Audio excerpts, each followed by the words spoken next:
മറയേണ്ടതോർത്ത്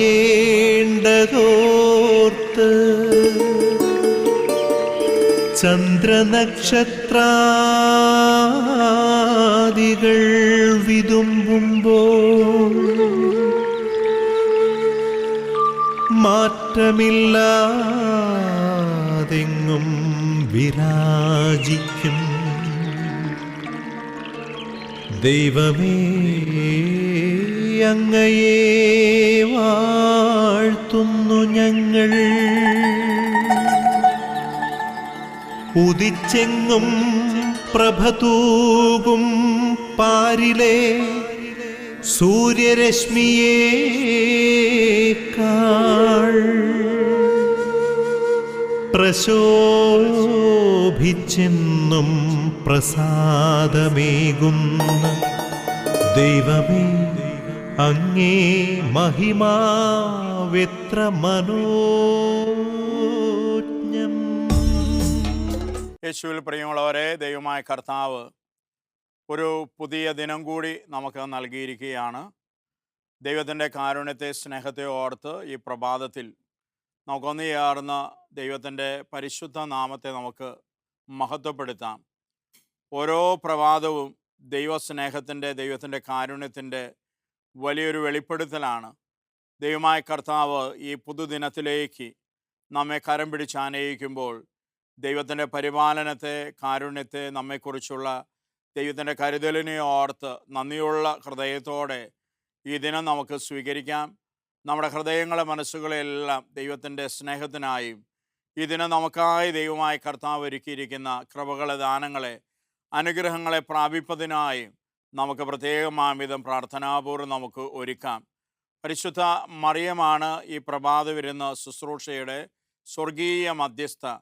അമ്മയോട് ചേർന്നുള്ള പ്രാർത്ഥനകളാണ് ഓരോ പ്രഭാതത്തിലും ഈ ശുശ്രൂഷയെ വലിയ അഭിഷേകമായി, അനുഗ്രഹമായി മാറ്റിക്കൊണ്ടിരിക്കുന്നത്. ലോകത്തിൻ്റെ നാനാഭാഗങ്ങളിലായിരിക്കുന്ന അനേകായിരങ്ങൾക്ക് ഓരോ പ്രഭാതത്തിലും ദൈവത്തിൻ്റെ വചനത്തിൻ്റെ ദിവ്യപ്രകാശത്തെ ലഭ്യമാക്കുന്ന ഈ ശുശ്രൂഷയെ ഓർത്ത് നമുക്ക് ദൈവത്തിന് നന്ദി പറയാം. ഈ ശുശ്രൂഷ ദൈവാനുഗ്രഹപൂർണ്ണമായി തീരുവാൻ രാവും പകലും കഠിനമായി അധ്വാനിക്കുന്ന എല്ലാ പ്രേക്ഷിത മക്കളെയും പരിശുദ്ധ അമ്മയുടെ വിമല ഹൃദയത്തോട് ചേർത്ത് നമുക്ക് പ്രാർത്ഥിക്കാം. അമ്മയുടെ സ്വർഗീയമായ മാധ്യസ്ഥം നാം ഓരോരുത്തരുടെ മേലും ഉണ്ടാകുവാൻ, നമ്മുടെ ജീവിത നിയോഗങ്ങളിലേക്ക് അമ്മയുടെ മാധ്യസ്ഥം കടന്നു വന്ന് നിറയുവാൻ, അനുഗ്രഹമാകുവാൻ നമുക്കൊന്നു ചേർന്ന് പരിശുദ്ധ അമ്മയോട് പ്രാർത്ഥിക്കാം. നന്മ നിറഞ്ഞ മറിയമേ സ്വസ്തി, കർത്താവ് അങ്ങയോട് കൂടെ സ്ത്രീകളിൽ അനുഗ്രഹിക്കപ്പെട്ടവളാകുന്നു. അങ്ങയുടെ ഉദരത്തിൻ ഫലമായി ഈശോ അനുഗ്രഹിക്കപ്പെട്ടവനാകുന്നു. പരിശുദ്ധ മറിയമേ തമ്പുരാൻ്റെ അമ്മേ, പാപികളായ ഞങ്ങൾക്ക് വേണ്ടി ഇപ്പോഴും ഞങ്ങളുടെ മരണസമയത്തും തമ്പുരാനോട് അപേക്ഷിക്കണമേ. ആമേൻ. യേശുവിൽ പ്രിയമുള്ളവരെ, ഇതിന് ദൈവമായ കർത്താവ് നമുക്ക് നൽകുന്ന തിരുവചനങ്ങൾക്കായി പ്രാർത്ഥനാപൂർവം നമ്മുടെ ഹൃദയങ്ങളെയും നമ്മുടെ മനസ്സുകളെയും നമുക്ക് ഒരുക്കാം. ദൈവത്തിൻ്റെ വചനം കേൾക്കണമെങ്കിലും ഗ്രഹിക്കണമെങ്കിലും ദൈവത്തിൻ്റെ അനുഗ്രഹം നമുക്ക് ആവശ്യമാണ്. പരിശുദ്ധാത്മാവിൻ്റെ സഹായം നമുക്ക് ആവശ്യമാണ്. കാരണം ദൈവവചനമെല്ലാം പരിശുദ്ധാത്മ നിവേശിതമാണെന്നാണ് തിരുസഭ നമ്മെ പഠിപ്പിക്കുന്നത്, നമ്മെ ഓർമ്മിപ്പിക്കുന്നത്. അതുകൊണ്ട് പരിശുദ്ധാത്മാവിൻ്റെ സഹായമുണ്ടെങ്കിൽ മാത്രമേ നമുക്ക് ദൈവവചനത്തിൻ്റെ ആഴങ്ങളിലേക്ക് വന്ന് ആ വചനത്തിലുള്ള ദൈവിക സന്ദേശം ഉൾക്കൊള്ളുവാൻ സാധിക്കുക. ഈ പ്രഭാതത്തിൽ ആ വലിയ കൃപയ്ക്ക് വേണ്ടി ദൈവത്തിൻ്റെ പരിശുദ്ധാരൂപിയോട് നമുക്ക് പ്രാർത്ഥിക്കാം. പരിശുദ്ധാത്മാവായ ദൈവമേ, ഈ പ്രഭാതത്തിൽ ഞങ്ങളൊന്നു ചേർന്ന് അങ്ങേ ആരാധിക്കുന്നു, സ്തുതിക്കുന്നു, നന്ദി പറയുന്നു. ഓ പ്രിയ പരിശുദ്ധാത്മാവേ, നിമിഷങ്ങളിൽ ഞങ്ങൾ ഓരോരുത്തരും കേൾക്കുവാൻ പോകുന്ന തിരുവചനങ്ങളെ പൂർണ്ണ ഹൃദയത്തോടെ സ്വീകരിക്കുവാനും ആ വചനത്തിന് വിശ്വാസത്തോടെ പ്രത്യുത്തരം നൽകുവാനും ഞങ്ങളെ ഓരോരുത്തരെയും പരിശുദ്ധാത്മാവെ അവിടുത്തെ കൃപയാലും അവിടുത്തെ അഭിഷേകത്താലും നിറച്ച് അനുഗ്രഹിക്കണമേ. ഓ പ്രിയ പരിശുദ്ധാത്മാവെ, അങ്ങ് ദിവ്യദാനങ്ങൾ നൽകി ഞങ്ങളെ ഓരോരുത്തരെയും അവിടുന്ന് നിറച്ച് അനുഗ്രഹിക്കണമേ. ആമേൻ. യേശുവിൽ പ്രിയമുള്ളവരെ, ഈ ദിനം വളരെ പ്രത്യേക നിയോഗമായി നമുക്ക് കിഡ്നി രോഗത്താൽ വേദനിക്കുന്ന എല്ലാ മക്കളെയും നമുക്ക് സമർപ്പിക്കാം. ഈ കാലഘട്ടത്തിൽ ഒരുപാട് പേര് കിഡ്നി രോഗസംബന്ധമായി വേദനിക്കുന്നവരും ക്ലേശിക്കുന്നവരുമായിട്ടുണ്ട്. ഒരുപാട് പേരുടെ ജീവിതം തന്നെ വലിയ അപകടത്തിൽ കിഡ്നി തകരാറിലായതുമൂലം എത്തിച്ചേർന്നവരുണ്ട്. അവരെ ഓർത്ത് ദുഃഖിക്കുന്ന, വേദനിക്കുന്ന പ്രിയ കുടുംബാംഗങ്ങളെ, അവരോട് ചേർന്ന് നിൽക്കുന്ന എല്ലാവരെയും കർത്താവിൻ്റെ സൗഖ്യകരങ്ങളിലേക്ക് പ്രത്യേകമാവിധം സമർപ്പിച്ചുകൊണ്ട് ഈ ദിനം നമുക്ക് പ്രാർത്ഥിക്കാം. പരിമളത്തിനുറവയാം നറുസൗരഭ്യമാകട്ടെ ഞങ്ങളുമീ മണ്ണിൽ.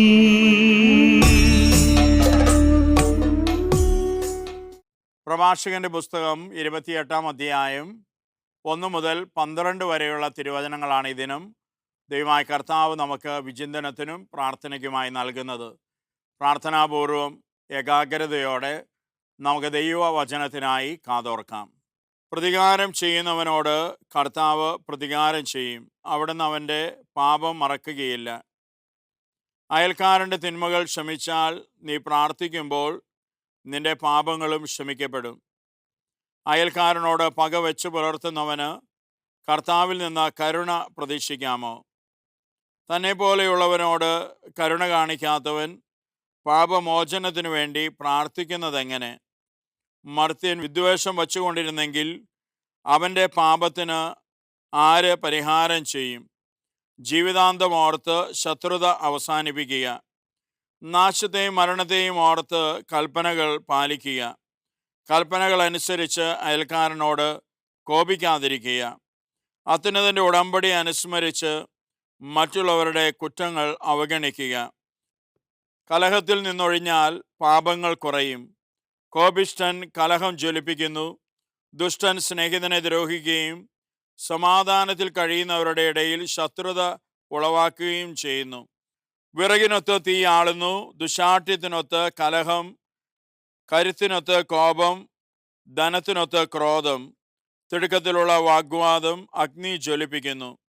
പെട്ടെന്നുള്ള ശണ്ട രക്തച്ചൊരിച്ചിൽ ഉളവാക്കുന്നു. ഊതിയാൽ തീപ്പൊരി ജ്വലിക്കും, തുപ്പിയാൽ കെട്ടുപോകും, രണ്ടും ഒരേ വായിൽ നിന്ന് തന്നെ വരുന്നു. യേശുവിൽ പ്രിയമുള്ളവരെ, പ്രഭാഷകന്റെ പുസ്തകത്തിൻ്റെ 28-ാം അധ്യായത്തിൽ നിന്നാണ് നമ്മൾ തിരുവചനങ്ങൾ ശ്രവിച്ചത്. ഈ തിരുവചനത്തിലുടനീളം ദൈവമായ കർത്താവ് നമ്മെ ഓരോരുത്തരെയും ഓർമ്മപ്പെടുത്തുന്നത് വലിയൊരു ദൈവിക പാഠമാണ്. കർത്താവിൻ്റെ വചനത്തിൽ കർത്താവ് നമ്മോട് ആവശ്യപ്പെടുകയാണ്, നീ നിൻ്റെ അയൽക്കാരനോട് ക്ഷമിക്കുക, നീ അവനോടൊരിക്കലും പ്രതികാരം വച്ച് പുലർത്തരുത്. മനുഷ്യരായ നമ്മൾ മറ്റുള്ളവരോട് പ്രതികാരം വച്ച് പുലർത്തിയാൽ, അവനോട് ക്ഷമിക്കാതെ വന്നാൽ, അവനോട് കരുണ കാണിക്കാതെ വന്നാൽ, പ്രിയമുള്ളവരെ, സൃഷ്ടാവായ ദൈവം എന്നെയും നിങ്ങളെയും ഓർമ്മപ്പെടുത്തുകയാണ്, പിന്നെ എങ്ങനെയാണ് നീ എന്നോട് കരുണയ്ക്ക് വേണ്ടി പ്രാർത്ഥിക്കുക? നിന്റെ കടങ്ങൾ അപരാധങ്ങൾ ക്ഷമിക്കണമേ എന്ന് എങ്ങനെയാണ് നീ എന്നിലേക്ക് പ്രാർത്ഥന ഉയർത്തുക? നിന്റെ സഹോദരനോട്, നിന്റെ അയൽപക്കക്കാരനോട് നീ ക്ഷമിച്ചിട്ട് വേണ്ടേ എന്നോട് കരുണയ്ക്ക് വേണ്ടി നിലവിളിക്കാൻ? പ്രിയമുള്ളവരെ, വലിയൊരു ദൈവിക പാഠമാണ്, സത്യമാണ് കർത്താവ് ഈ തിരുവചനത്തിലൂടെ നമുക്ക് വെളിപ്പെടുത്തി നൽകുക. നമ്മുടെ അനുദിന ജീവിത വഴികളിൽ പലപ്പോഴും നമ്മൾ ഇനിയും ക്ഷമിക്കാൻ എത്രയോ പേര് ഇനി അവശേഷിക്കുന്നുണ്ട്. പലപ്പോഴും പലരോടുള്ള പ്രതികാര ചിന്ത വച്ച് പുലർത്തുന്ന എത്രയോ വിശ്വാസികളാണുള്ളത്, ദൈവത്തിൻ്റെ മക്കളാണുള്ളത്. ഓരോ ദിനവും സ്വർഗസ്ഥനായ പിതാവേ, ഈശോ പഠിപ്പിച്ച മനോഹരമായ പ്രാർത്ഥന നമ്മൾ ഏറ്റുചൊല്ലുമ്പോൾ അവിടെയും ഈശോ എന്നെയും നിങ്ങളെയും പ്രത്യേകമാം വിധം പ്രാർത്ഥിക്കാൻ പഠിപ്പിച്ചിട്ടുണ്ട്. ഞങ്ങളുടെ കർത്താവേ, ഞങ്ങളുടെ കടക്കാരോട് ഞങ്ങൾ ക്ഷമിച്ചതുപോലെ ഞങ്ങളുടെ കടങ്ങൾ ക്ഷമിക്കണമേ. പ്രിയമുള്ളവരെ, ഒന്ന് ഓർത്ത് നോക്കുക, ഈ പ്രാർത്ഥന അറിഞ്ഞോ അറിയാതെയൊക്കെ നമ്മൾ ഓരോ ദിനവും എത്ര പ്രാവശ്യമാണ് ഉരുവിടുന്നത്? ഈ പ്രാർത്ഥന ഉരുവിടുമ്പോൾ നമ്മൾ ബോധ്യത്തോടെയാണ് ഉരുവിടുന്നത്. എൻ്റെ കടക്കാരോട് ഞാൻ എങ്ങനെ പൊറുത്തു എന്നതിനെ ഓർത്ത് മനസ്സിലാക്കിയിട്ടാണോ ഞാൻ ദൈവത്തോട്, ദൈവമേ എൻ്റെ കടങ്ങൾ നീ ക്ഷമിക്കണമേ എന്ന് പ്രാർത്ഥിക്കുന്നത്? പലപ്പോഴും ഉള്ളിൽ ക്രോധം വെച്ച് പുലർത്തിയിട്ട്, ഉള്ളിൽ വിദ്വേഷം മറച്ചു വെച്ചിട്ട് സഹോദരനെ കാണുമ്പോൾ പുഞ്ചിരിച്ച് നാം കാണിക്കുന്നു. പ്രിയമുള്ളവരെ, ദൈവം നമ്മുടെ ഈ ഹൃദയത്തെ കാണുന്നില്ലേ? ദൈവം നമ്മുടെ ജീവിത വഴികളെ നിരീക്ഷിക്കുന്നവനല്ലേ? ഈ ദൈവത്തിന് മുമ്പിൽ എൻ്റെ സഹോദരനോട് ഹൃദയത്തിൽ ക്ഷമിക്കാതെ ഞാൻ അവൻ്റെ മുഖം നോക്കി പുഞ്ചിരിച്ച് കാണിച്ച് ഞാൻ നിന്നോട് ക്ഷമിച്ചിട്ടുണ്ട്, എനിക്ക് നിന്നോട് വിഷമമൊന്നുമില്ല എന്ന് ഞാനും നിങ്ങൾ വരുത്തി തീർക്കുമ്പോൾ ദൈവത്തോട് അറിഞ്ഞും അറിയാതെ നമ്മൾ എന്താ പറയുക? ദൈവമേ, എന്നോടും നീ ഇങ്ങനെ ക്ഷമിച്ചാൽ മതി, നീ പുറത്ത് എന്നെ ചിരിച്ച് കാണിച്ചാൽ മതി, നിൻ്റെ ഹൃദയത്തിൽ നീ എന്നോട് ക്ഷമിക്കണമെന്നില്ല. കാരണം എൻ്റെ സഹോദരനോടുള്ള എൻ്റെ ക്ഷമയും ഏതാണ്ട് ഇതുപോലെ തന്നെയാണ്. ബാഹ്യമായൊരു ക്ഷമയുടെ ഒരു പുഞ്ചിരി ഞാൻ കൊടുക്കുമ്പോൾ എൻ്റെ ഉള്ളിൽ ഇനിയും ഞാൻ സഹോദരനോട് പൂർണ്ണമായി ക്ഷമിക്കുകയോ അവന് വഴിയുണ്ടായ എൻ്റെ നഷ്ടത്തെ, ദ്രോഹത്തെ മറക്കുകയോ പൊറുക്കുകയോ ചെയ്യാതെ ഞാൻ ബാഹ്യമായി ഒരു പരിഷ്കൃതനായി എന്നെ തന്നെ മാറ്റുന്നുവെങ്കിൽ ദൈവത്തിൻ്റെ സന്നിധിയിൽ ഞാൻ കരുണയുടെ വാതിലുകളെ അടച്ചു കളയുകയാണ് എന്ന് പ്രിയമുള്ളവരെ പലപ്പോഴും നാം തിരിച്ചറിയാതെ പോകുന്നുണ്ട്.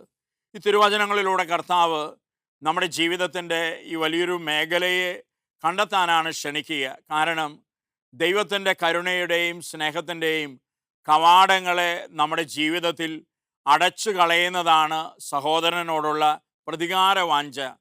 അവരനോട് ക്ഷമിക്കാൻ കഴിയാത്തൊരു ഹൃദയം, ദൈവത്തിൻ്റെ കൃപയെ, ദൈവത്തിൻ്റെ കരുണയെ നാം നിഷ്പ്രയോജനമാക്കി കളയുകയാണ് നമ്മുടെ ജീവിതത്തിൽ. ഇതുമൂലം തിരിച്ചറിയുവാനാണ് കർത്താവ് നമ്മെ ക്ഷണിക്കുക. പൗരോഹിത്യ ശുശ്രൂഷ ജീവിതത്തിൽ പലപ്പോഴും സഹോദരങ്ങൾ പിണങ്ങിക്കഴിയുന്നത്, അയൽപക്കക്കാർ അകന്നു കഴിയുന്നതൊക്കെ ഒരുപാട് കാണാനിടവരാറുണ്ട്. പലപ്പോഴും പലരോടും പറയും, ക്ഷമിച്ചുകൂടെ, അങ്ങ് മറന്നുകൂടെ, എന്തിനാണ് വച്ചുകൊണ്ടിരിക്കുന്നത്, ഇതുവഴി ഒരുപാട് കൃപകൾ നഷ്ടപ്പെടുന്നില്ലേ എന്ന് പറയുമ്പോഴും വലിയ പ്രതികാര ബുദ്ധിയോടെ, അച്ഛ അതങ്ങനെയൊന്നും ക്ഷമിക്കാൻ പറ്റില്ല, അനുഭവിച്ചത് ഞാനാണ്, അച്ഛന് പറഞ്ഞാൽ മതി എന്ന് പറയുന്ന സത്യക്രിസ്ത്യാനികളെ കണ്ടിട്ടുണ്ട്. പ്രിയമുള്ളവരെ, നമ്മൾ ക്രിസ്തുവിൽ നിന്ന് എത്ര ദൂരെയാണ് ഇനിയും ജീവിക്കുന്നത്?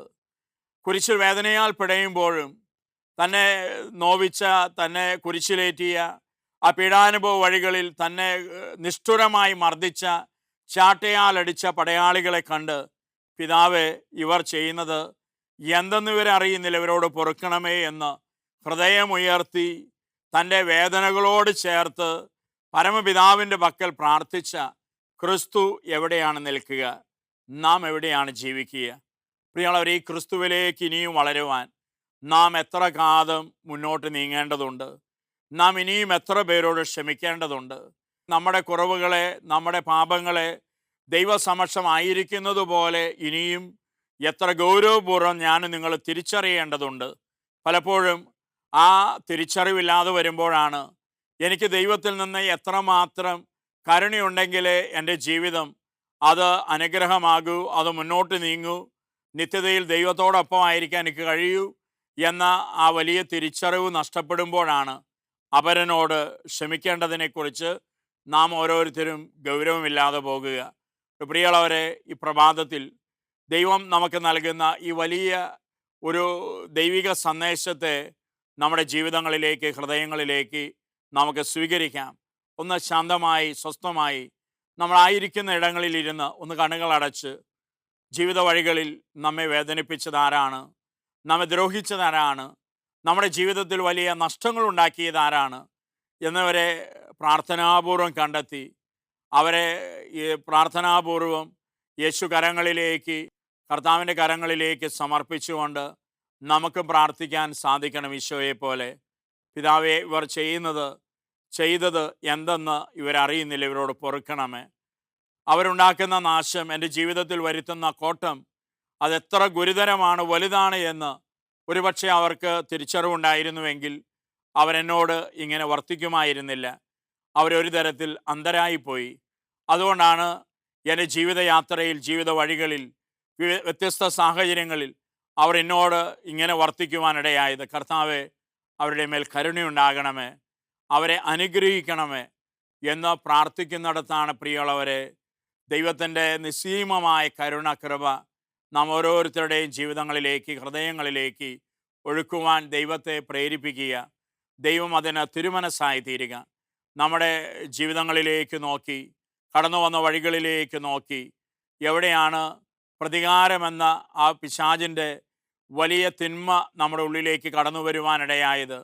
ആ സാഹചര്യങ്ങളിലേക്ക് കടന്നു ചെന്ന് സഹോദരങ്ങളുമായി മറ്റുള്ളവരുമായി പരിപൂർണമായ ഒരു അനുരഞ്ജനത്തിൻ്റെ രമ്യതയുടെ കൃപയിലേക്ക് കടന്നു വരുവാൻ നമുക്ക് കർത്താവിനോട് പ്രാർത്ഥിക്കാം. നമ്മുടെ ജീവിതത്തിൻ്റെ സമസ്ത അനുഭവങ്ങളെയും യേശു കരങ്ങളിലേക്ക് നമുക്ക് പരമേൽപ്പിക്കാം. ഓരോ ബലിയും ദൈവം അനുരഞ്ജനത്തിനായിട്ടാണ് നമുക്ക് വേണ്ടി അർപ്പിക്കുന്നത്, ഈശോ അർപ്പിക്കുന്നത്. അതുകൊണ്ടാണ് ഓരോ ബലിയിലും അതിൻ്റെ പ്രവേശന ഗാനം, ഒരുക്ക ഗാനത്തോട് ചേർന്ന് നമ്മൾ പാടുന്നത് അനുരഞ്ജിതരായി തീർന്നിടാം. പ്രിയമുള്ളവരെ, അനുരഞ്ജിതരാകാതെ നാം പ്രാർത്ഥിക്കുന്നതിനോ ബലി അർപ്പിക്കുന്നതിനോ നാം വിശ്വാസികളായി ജീവിക്കുന്നതിനോ ഒരിക്കലും അർത്ഥമില്ല എന്ന് തിരിച്ചറിയാം. അനുരഞ്ജനമാണ്, ക്ഷമയാണ്, രമ്യതയാണ് ക്രിസ്തീയ സ്നേഹത്തിൻ്റെ മുഖമുദ്ര. കർത്താവെ, അകൃപ എനിക്ക് നൽകണമേ എന്ന് ഈ പ്രഭാതത്തിൽ അനുദിന ജീവിതത്തിൽ നമുക്ക് പ്രത്യേകം ഈശോയോട് പ്രാർത്ഥിക്കാം. ദൈവം നമ്മെ അനുഗ്രഹിക്കട്ടെ. ആബാ പിതാവേ, സ്നേഹാഗ്നിയാൽ ജ്വലിക്കട്ടെ മക്കളാ ഞങ്ങളെല്ലാം.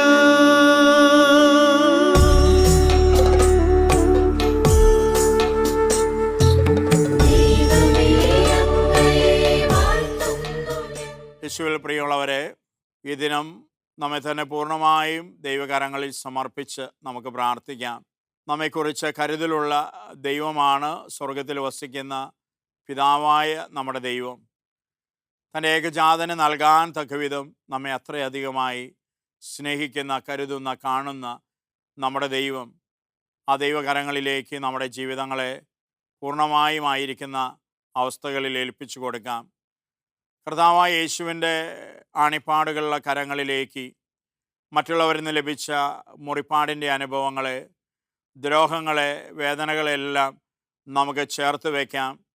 എന്നിട്ട് ഈശോയെ പോലെ പ്രാർത്ഥിക്കാനുള്ള കൃപയ്ക്ക് വേണ്ടി നമുക്കും യാചിക്കാം.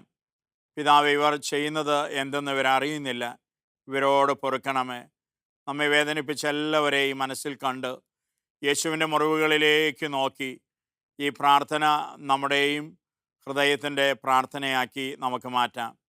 പരിശുദ്ധാത്മാവായ ദൈവമേ, അങ്ങേ മക്കളായ ഞങ്ങളെയും ഓരോരുത്തരെയും, ഞങ്ങളുടെ എല്ലാ ജീവിതാനുഭവങ്ങളെയും അങ്ങയുടെ കരങ്ങളിലേക്ക് ഞങ്ങൾ സമർപ്പിക്കുന്നു. ഓ പ്രിയ പരിശുദ്ധാത്മാവേ, ദൈവം ഞങ്ങളെ കാണുന്നത് പോലെ ഞങ്ങളെ തന്നെ കാണുവാനും ദൈവത്തിൽ നിന്ന് ഞങ്ങൾ എത്ര വലിയ കരുണ ആവശ്യമായിരിക്കുന്നവരാണ് എന്ന് തിരിച്ചറിഞ്ഞ് സഹോദരങ്ങളോട്, പ്രിയപ്പെട്ടവരോട്, അയൽപക്കക്കാരോട്, ഞങ്ങളെ വേദനിപ്പിച്ചവരോട് ഹൃദയപൂർവ്വം ക്ഷമിക്കാനുള്ള ആ ക്ഷമയുടെ കൃപ പരിശുദ്ധാത്മാവേ അവിടുന്ന് ഞങ്ങൾക്ക് പ്രദാനം ചെയ്യണമേ.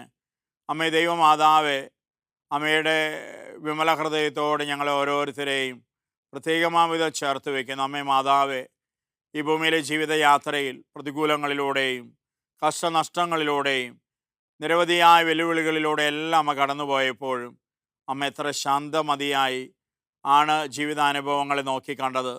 അമ്മേ മാതാവേ, അതുപോലെ പ്രശാന്തമായ ഒരു ഹൃദയമുള്ളവരായി ഞങ്ങൾ മാറുവാൻ അമ്മ ഞങ്ങൾക്ക് വേണ്ടി പ്രാർത്ഥിക്കണമേ. ഞങ്ങളെ കാക്കുന്ന കാവൽ മാലാഖമാരെ, ദൂതഗണങ്ങളെ ജീവിത വഴികളിൽ എപ്പോഴും ഞങ്ങളുടെ സാന്നിധ്യ സഹായം ഞങ്ങൾക്ക് നൽകണമേ. സ്വർഗത്തിലായിരിക്കുന്ന വിശുദ്ധരെ, നിങ്ങൾ ഓരോരുത്തരും ജീവിതകാലത്ത് സുവിശേഷത്തിന്, ദൈവസ്നേഹത്തിന് സാക്ഷികളായി ജീവിച്ചതുപോലെ ഞങ്ങളും ഈ ജീവിതയാത്രയിൽ സുവിശേഷ വചനങ്ങൾക്ക്, കർത്താവിൻ്റെ സ്നേഹത്തിന്, ക്ഷമയ്ക്ക് സാക്ഷികളാകുവാൻ വേണ്ടി നിങ്ങൾ ഞങ്ങൾക്ക് വേണ്ടി മാധ്യസ്ഥം നൽകണമേ. സ്വർഗത്തിൻ്റെ സൈന്യ വ്യൂഹങ്ങളെ ഞങ്ങളുടെ വഴികളിലും മാർഗങ്ങളിലും എപ്പോഴും ഞങ്ങൾക്ക് ദൈവിക സംരക്ഷണം പ്രത്യേകമാവിധം നിങ്ങൾ വാങ്ങിത്തരണമേ.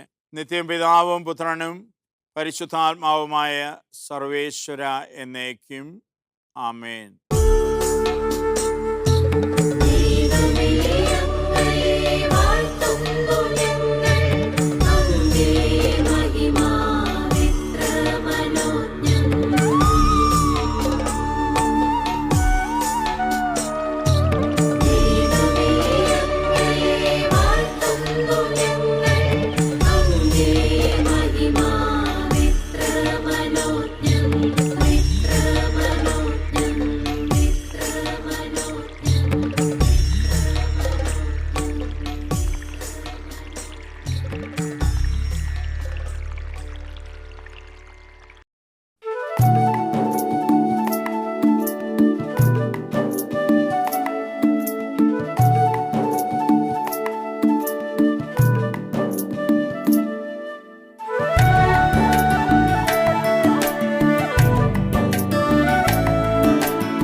യേശുവിൽ പ്രിയമുള്ളവരെ, ഈ ദിനത്തിൻ്റെ ആശീർവാദ പ്രാർത്ഥനയിലേക്ക് നമുക്ക് പ്രവേശിക്കാം. ലോകമെമ്പാടും ദൈവത്തിൻ്റെ വചനം കേട്ടും പ്രാർത്ഥനിച്ചുമായിരിക്കുന്ന അനേകായിരങ്ങളോട് ചേർന്ന് നമുക്കൊരു കൂട്ടായ്മയായി നമ്മുടെ ഹൃദയങ്ങളെ, പ്രാർത്ഥനകളെ സ്വർഗത്തിലേക്ക്, പിതാവായ ദൈവത്തെങ്കിലേക്ക് ഉയർത്താം. കത്തോലിക്കാ തിരുസഭയോട്, പരിശുദ്ധ പാപ്പയോട്, കർദ്ദിനാൾമാരോട്, മെത്രാന്മാരോട്, വൈദികരോട്, വിശ്വാസി സമൂഹങ്ങളോടെല്ലാം ചേർന്ന് ഒരു ഹൃദയമായി, മനമായി നമ്മുടെ ഈ നിയോഗങ്ങളെ, പ്രാർത്ഥനകളെ നല്ല ദൈവത്തിൻ്റെ പക്കലേക്ക് നമുക്ക് ഈ പ്രഭാതത്തിൽ ഉയർത്താം. ലോകത്തിൻ്റെ നാനാഭാഗങ്ങളിൽ രോഗങ്ങളിലും ദുരിതങ്ങളിലും കഷ്ടനഷ്ടങ്ങളിലും സങ്കടങ്ങളിലൊക്കെ ആയിരിക്കുന്ന ഒരുപാട് ദൈവത്തിൻ്റെ പ്രിയ മക്കളുണ്ട്. അവരുടെ ഓരോരുത്തരുടെയും ജീവിത നിയോഗങ്ങളെ, ജീവിത സാഹചര്യങ്ങളെല്ലാം കർത്താവിൻ്റെ കരങ്ങളിലേക്ക് പ്രത്യാശയോടെ, വിശ്വാസത്തോടെ സമർപ്പിച്ചുകൊണ്ട് നമുക്ക് ഈ ദിനത്തിൻ്റെ ആശീർവാദം സ്വീകരിക്കാം.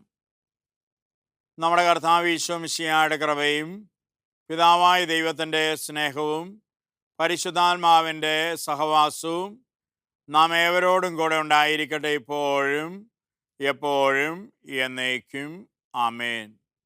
യേശുവിൽ പ്രിയമുള്ളവരെ, ഗുഡ്നസ് ടിവിയുടെ ഈ പ്രഭാത വിരുന്ന ശുശ്രൂഷയ്ക്ക് നിങ്ങളേവരും നൽകിക്കൊണ്ടിരിക്കുന്ന പ്രോത്സാഹനങ്ങൾക്കും വിലയേറിയ നിങ്ങളുടെ പ്രാർത്ഥനകൾക്കും യേശുവിൻ്റെ ധന്യനാമത്തിൽ നിങ്ങൾക്ക് നന്ദി അർപ്പിക്കുകയാണ്. നിങ്ങൾ ഓരോരുത്തരുടെയും വിലയേറിയ പ്രാർത്ഥനകളാണ് ഈ ശുശ്രൂഷയെ ഓരോ പ്രഭാതത്തിലും വലിയ അനുഗ്രഹമായി, അഭിഷേകമായി അനേകായിരങ്ങളിലേക്ക് കടന്നു ചെല്ലുവാൻ ശക്തിപ്പെടുത്തിക്കൊണ്ടിരിക്കുന്നത്. ഇനി തുടർന്നും നിങ്ങൾ അർപ്പിക്കുന്ന ദിവ്യബലികളിലും നിങ്ങൾ ചൊല്ലുന്ന നൊവേന ജപമാല പ്രാർത്ഥനകളിലുമെല്ലാം ഈ ശുശ്രൂഷയെ ഓർക്കണമെന്ന് യേശുവിൻ്റെ നാമത്തിൽ നിങ്ങളോട് അഭ്യർത്ഥിക്കുകയാണ്. തീർച്ചയായും മരിയം കൂടാരങ്ങളിൽ പ്രേക്ഷിത മക്കൾ രാപകൽ നിങ്ങളുടെ നിയോഗങ്ങൾക്ക് വേണ്ടി പ്രാർത്ഥിച്ചുകൊണ്ടിരിക്കുന്നുണ്ട്. നല്ല ദൈവം തക്ക സമയത്ത് നിങ്ങളുടെ ജീവിതത്തിലേക്ക്, ജീവിതകാര്യങ്ങളിലേക്ക് തൻ്റെ അനുഗ്രഹ കരങ്ങൾ നീട്ടട്ടെ എന്ന് പ്രത്യേകമായി പ്രാർത്ഥിക്കുന്നു, ആശംസിക്കുന്നു. യേശുവിൻ്റെ ധന്യനാമത്തിൽ നിങ്ങളേവർക്കും നല്ലൊരു ദിനം നേരുന്നു. ആമേൻ.